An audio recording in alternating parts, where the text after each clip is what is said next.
ក្នុងដៃខ្ញុំស្មានថាដុំថ្មបងចោលគ្មានអាសូរហើយក៏ស្រវាថ្មីចិត្តដាច់គឺជាបងមើលរំលងចិត្តស្មោះស្រីតែពេលក្បែរអ្នកថ្មីទើបដឹងអូនល្អថ្មដែលខ្ញុំបងចោលពេលនេះត្រូវគេរឹងទៅកែច្នៃខ្លាយជាពេញចាំងមានតម្លៃទើបខ្ញុំនឹងស្ដាយក្រោយពេលមានអូនមិនដែលមើលថែមានស្ងួនចាក់ទុំអូនត្រឹមតែជាមនុស្សកំដររករឿងអូនមិនឈប់មិនឈរគេទៅល្អមើលថែអូនពេលបងបោះបង់មនុស្សអាក្រក់ជាងគេលើលោកគឺបងគេវិញទេទើបពិតជាមនុស្សស័ក្តិសមបានរូបអូនទៅថ្នាំទៅថ្នមឯបងបានត្រឹមតែសោកស្ដាយពេញមួយជីវិត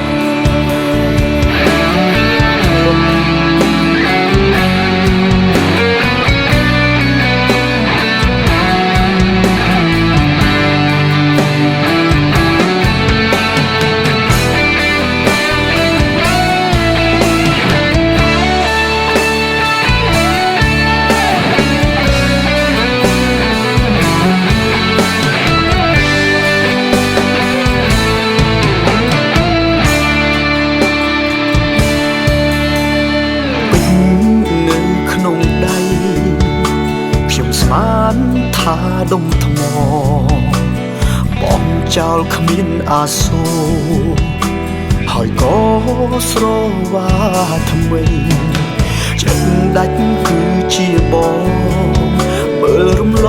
ងចិត្តស្មោះស្រីតែពេលក្បែរអ្នកថ្មីទើបដឹងអូនល្អថ្មដែលខ្ញុំបងចោលពេលនេះត្រូវគេរឹងទៅកែច្នៃខ្លាយជាពេញចាំងមានតម្លៃទើបខ្ញុំនឹងស្ដាយក្រោយពេលមានអូនមិនដែលមើលថែមានស្ងួនចាំងទុំអូនត្រឹមតែជាមនុស្សកំដររករឿងអូនមិនឈប់មិនឈរគេទើបល្អមើលថែអូនពេលបងបោះបង់មនុស្សអាក្រក់ជាងគេលើលោកគឺបងគេវិញទេទើបពិតជាមនុស្សស័ក្តិសមបានរូបអូនទៅថ្នាំទៅថ្នមឯបងបានត្រឹមតែសោកស្ដាយពេញមួយជីវិត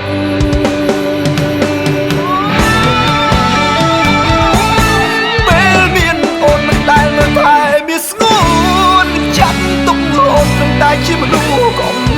ដររករឿងអូនមិនឈប់មិនឈរគេទើបល្អមើលថែអូនពេលបងបោះបង់មនុស្សអាក្រក់ជាងគេលើលោកគឺបងគេវិញទេទើបពិតជាមនុស្សស័ក្តិសមបានរូបអូនទៅថ្នាំទៅថ្នមឯបងបានត្រឹមតែសោកស្ដាយពេញមួយជីវិត